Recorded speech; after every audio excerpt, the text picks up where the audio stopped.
They were flipping burgers in the backyard, kids laughing in the summer sun, when suddenly a Boeing 767 came crashing down from the sky. A perfect day turns into a nightmare.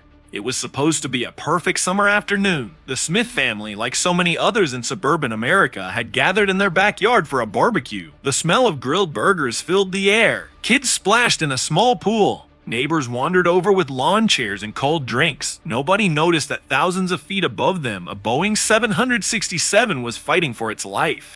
Flight 782 had taken off just 20 minutes earlier from Chicago O'Hare, bound for Miami. On board were 187 passengers and 9 crew.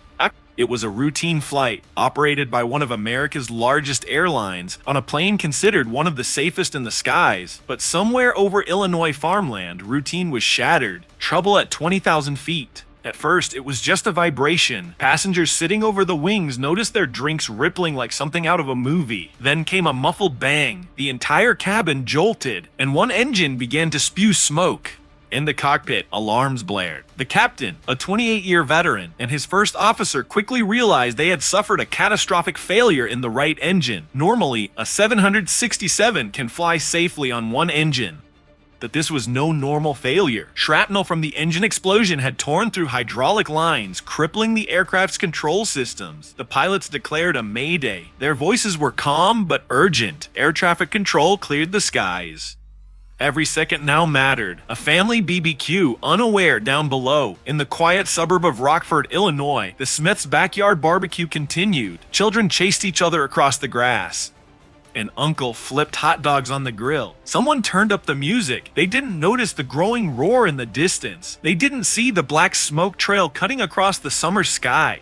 They had no idea that a crippled Boeing 767 was descending toward their neighborhood. The fight to save the jet. Back in the cockpit, the crew fought desperately. The plane was losing altitude rapidly. Hydraulic pressure was gone in key systems, meaning the pilots were losing their ability to steer. With every passing second, the jet became harder to control. The captain radioed Mayday, day 2. We've lost hydraulics, we're losing control. Controllers scrambled to vector the aircraft toward Rockford Airport, the nearest suitable runway. But the pilots knew they might not make it. The jet was sluggish, rolling dangerously, and descending faster than they could manage. Passengers inside prayed, cried, or sat in stunned silence. Some texted loved ones, sending what they feared might be their last messages. Flight attendants struggled to keep order, strapping themselves in as the cabin tilted violently. The final descent at 3:42 p.m.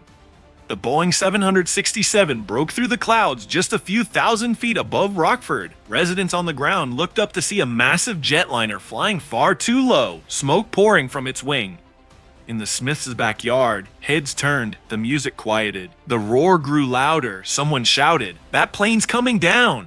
And then, in a moment that would be seared into memory, the aircraft clipped a line of trees, skidded across a road, and smashed into the Smiths' neighborhood.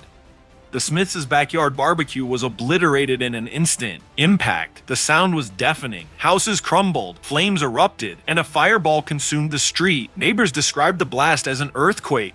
Windows shattered for blocks. People screamed and ran as debris rained down. The Boeing 767 broke apart, its fuselage coming to rest across multiple homes.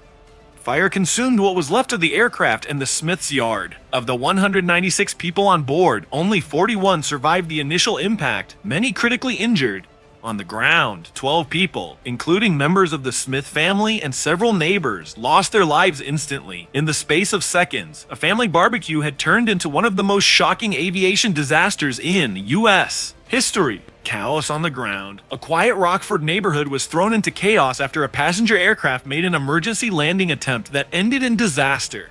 Several homes were heavily damaged, and smoke filled the area as emergency sirens echoed across multiple blocks. Within minutes, first responders reached the scene.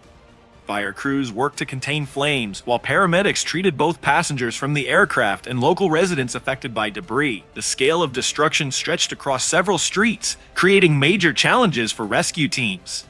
According to one firefighter on the scene, it felt like we were facing two emergencies at once, the plane incident and the impact on the neighborhood.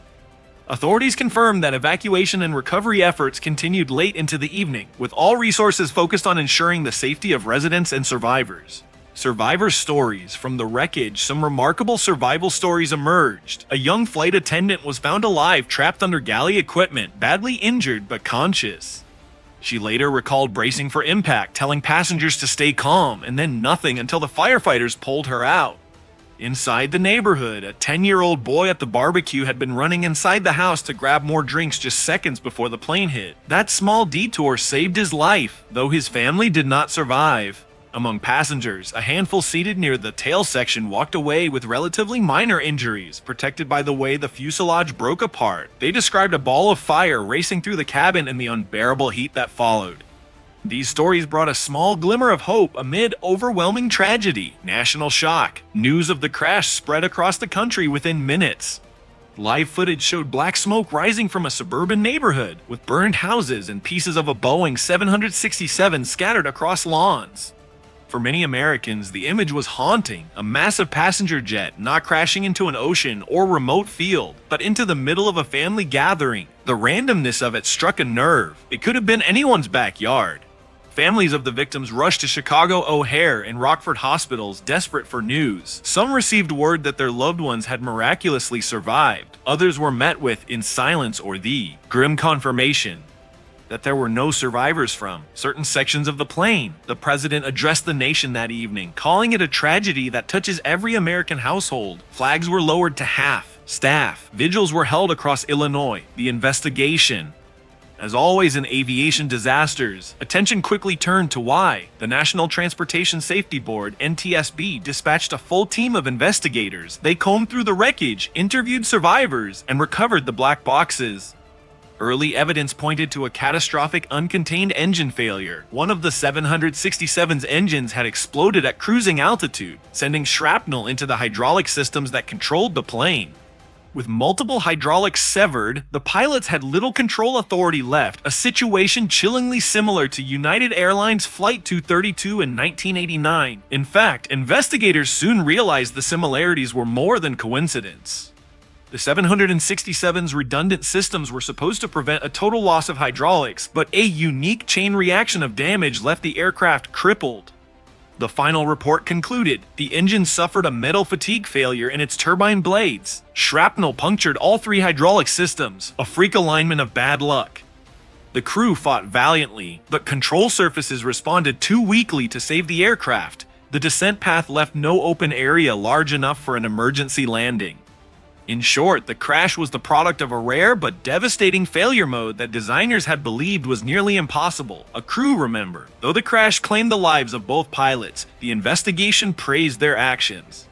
Flight data showed they managed to keep the plane airborne nearly 20 minutes after the failure, buying time for emergency services to prepare and sparing countless more lives.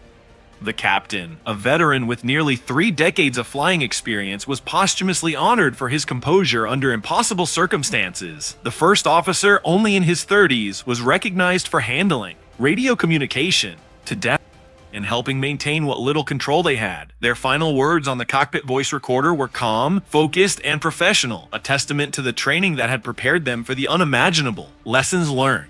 The tragedy forced immediate changes across aviation. Engine inspections were overhauled, with stricter requirements for turbine blade fatigue testing. Hydraulic system redundancy was re-evaluated on wide-body aircraft to ensure no single event could disable all systems at once. Flight crew training incorporated scenarios based on the crash, emphasizing partial control techniques even when hydraulics are compromised. Urban planning near airports also came under scrutiny, raising questions about what happens when heavily populated areas sit directly under busy flight paths. The Smith family's backyard became a painful symbol in safety seminars around the world. Their tragedy would prevent others. Closing narration. It was a day that began with laughter, burgers sizzling on the grill, and the simple joy of family gathered together under a bright sky. Children chased each other across the yard, parents shared stories, and grandparents sat back enjoying the warmth of togetherness. For those at the barbecue, it was supposed to be just another ordinary weekend afternoon, but in an instant, the ordinary was shattered. A Boeing 767, crippled in the sky, lost its final battle with gravity. Instead of crashing in a remote field or disappearing into the ocean, it came down in the worst possible place. into the heart of a family gathering. The explosion of smoke, fire, and debris turned laughter into screams, joy into despair, and an ordinary American backyard into the site of unthinkable tragedy. What happened that day was more than an aviation accident. It was a brutal reminder that when machines fail, it is not only passengers and crew who suffer. The ripple effects extend far beyond the fuselage, touching the lives of innocent people on the ground, people who never set foot on the plane, but whose destinies became forever tied to it in the blink of an eye. The legacy of that day is written in grief, but also in resolve. Investigators pored over every detail, determined that lessons be learned, that systems be improved, that safeguards be strengthened. Out of fire and heartbreak came changes meant to protect future generations, to ensure that such a disaster would not be repeated, because sometimes tragedy strikes not on the runway or in the skies, but in the most ordinary places. A backyard, a street, a home, and it is there, in those ordinary moments, that the extraordinary force of history leaves its deepest scars. This was the day a Boeing 767 crashed a family BBQ.